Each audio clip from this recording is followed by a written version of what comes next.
Assalamualaikum warahmatullahi wabarakatuh. Sampurasun kasadayana. Gimana kabar semuanya? Mudah-mudahan kita semua diberi kesehatan dan kelancaran ketika berikhtiar mencari yang lillahi ta'ala, gitu ya. Pembahasan sekarang saya ingin membahas yaitu tentang bocah angon atau budak angon yang rumahnya diberi birit leuwih atau belakang sungai, terus pintunya setinggi batu dan tertutup pohon handelem dan hanjuang. Saya ingin membahas itu ya, tapi sebelumnya ketika saya membahas ini gitu ya, kita sama-sama belajar, sama-sama mencari gitu ya, apa yang nanti saya sampaikan gitu kan, jangan dianggap itu benar ya, tapi pelajari lagi, karena yang saya sampaikan itu hasil saya sendiri gitu, belum tentu sama dengan pemirsa gitu ya. Jadi ambil positifnya dan diolah lagi, mudah-mudahan yang saya sampaikan jadi referensinya begitu ya. Langsung saja ya. Bocah angon atau budak angon itu rumahnya di birit leuwih atau di pinggir sungai, dan pintunya setinggi batu, tertutupi pohon handelem dan hanjuang, begitu kan. Kenapa sampai sekarang bocah angon tidak ditemukan? Kenapa? Ya, kita atau saya akan mengajak pemirsa semua agar bisa menemukan bocah angon gitu ya. Gimana bocah angon gitu, jika ingin mencari bareng-bareng gitu gitu ya. Ya gini, satu-satu ya, yaitu tentang rumahnya di birit leuwih. Bocah angon rumah di birit leuwih atau di pinggir sungai. Pelajari. Ketika ada kata-kata birit leuwih atau pinggir sungai, yang terimajinasikan apa? Pasti rumah di pinggir kali, di pinggir sungai, begitu ya. Betul kan? Nah, itu emang benar, saya juga terimajinasikannya ke sana. Tapi di balik imajinasi itu ada jawaban, ada petunjuk. Apa petunjuknya? Yaitu rumah di pinggir sungai, sungai dan rumah berdekatan. Sungai dan rumah berdekatan, itu petunjuknya. Secara hikmahnya apa? rumah tempat kita bernaung. Terus sungai, air yang mengalir. Kalau kita gabungkan, apa? Itulah kita hidup. Betul? Kita gabungkan apa? Kita manusia hidup di dunia. Begitu kan? Hidup di dunia butuh naungan. Ya, apa naungan kita?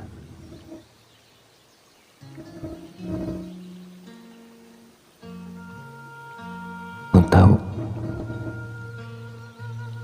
agama, makanya ada agama. Nah, yang dimaksud akhirnya apa? Itu siraman. Siraman apa? Siraman rohani.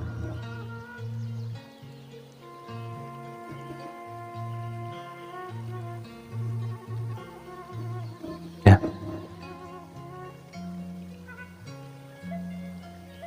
Betul kan?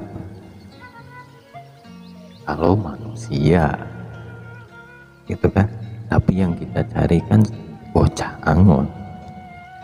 Ya, saya kasih clue saja. Kita ngomong tentang jagat kecil, jagat kecil, jagat kecil. Ya, nih, ketika kita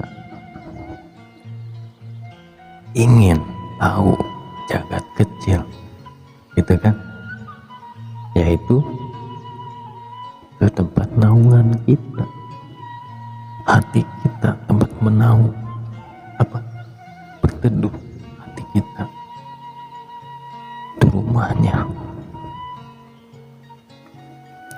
Ya, air itu apa? Air itu pengetahuan yang terus, ilmu, atau ibaratnya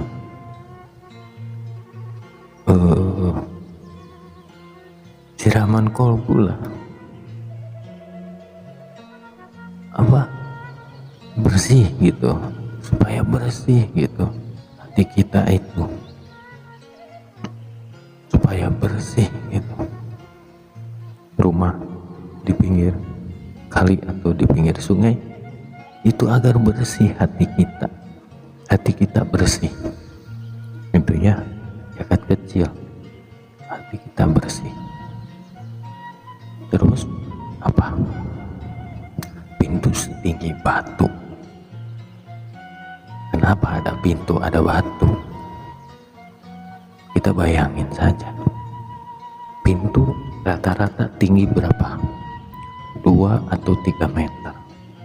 Ya, tinggi pintu.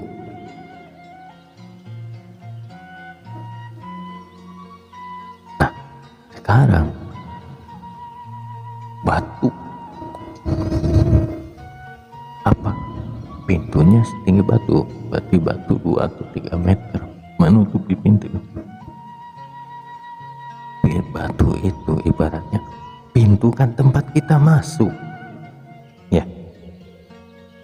terus batu apa? Batu kan keras.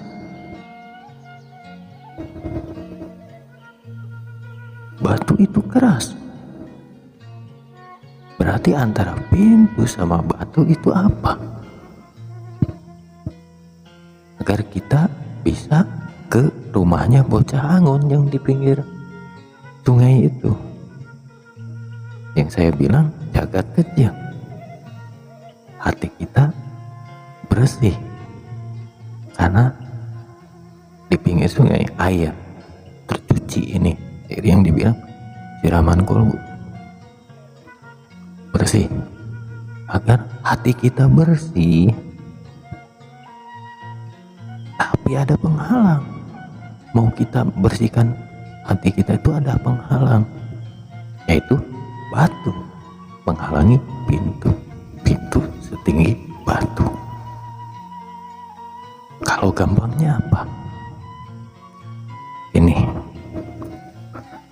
ketika kita, kan saya bahas nih sebelumnya, kenapa bocah Angon itu lain katanya atau persamaannya itu hijrah, ya. Ini saya perjelas agar hati kita bersih, gitu kan. Tapi banyak orang yang tidak bisa masuk ke pintu rumahnya bocah Angon karena tertutup, terhalang oleh batu. Sudah terhalang oleh batu, tertutup lagi sama pohon handelem dan hanjuang.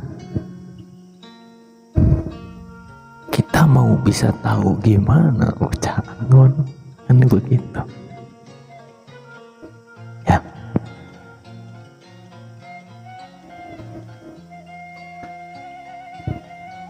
Jadi bocah Angon itu adalah seseorang yang hijrah, yang melangkah ibaratnya ke jalan menuju kebaikan. Begitu hijrah, mungkin pemirsa kan sudah pada tahu hijrah itu seperti apa ya. Nah, kadang-kadang ketika kita pengen hijrah itu kan niat sudah bulat, tapi kita kadang-kadang terhalang apa? Oleh waktu, oleh pekerjaan, kesibukan, atau keperluan kita. Ketika kita ingin hijrah, kadang selalu ada halangan. Begitu.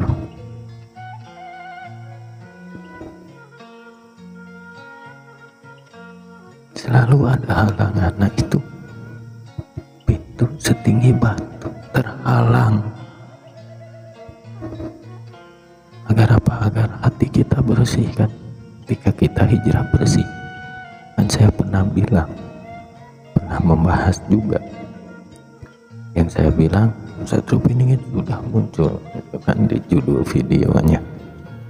Nah, untuk kita terus saya pernah membahas juga, ketika kita berhasil di posisi bocah Angon, kita akan mengenal siapa yang namanya Tuhan, kan begitu. Nah, kita mau mengenal Tuhan, Allah yang Maha Kuasa, kalau hati kita kotor, apa bisa? Itu kan. Ketika kita ingin mendekatinya, kita akan membersihkan diri. Jadi tujuannya apa? Bersihkan diri. Jadi bocah Angon itu seseorang yang membersihkan dirinya, membersihkan jiwanya. Itu. Nah, pohon handelem dan hanjuang itu apa? Itu kan. Pohon handelem dan hanjuang itu ibarat begini. Satu tanda itu apa? Ketika kita ingin hijrah, kebanyakan orang tidak tahu tata caranya, benar harus gimana, ini gimana, atau butuh petunjuk, gitu kan. Nah, yang bisa membuka, gitu kan, mau ibaratnya mau ke rumahnya bocah Angon yang di pinggir Pirit Lewi, yang pintunya setinggi batu, tertutup pohon handelem dan hanjuang, itu kan otomatis. Kalau misalkan gambarannya seperti itu, yang kita cari apa? Pohon handelem dan hanjuangnya dulu.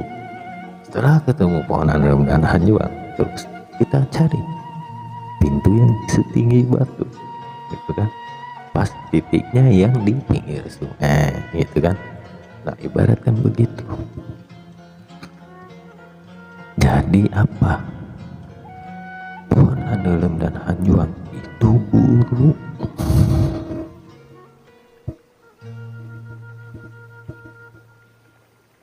Mau guru dohir, gitu kan? Atau guru yang ngebimbing. Apa guru yang ngebimbing?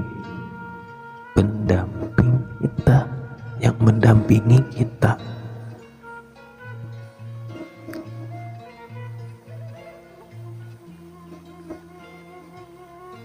Siapa?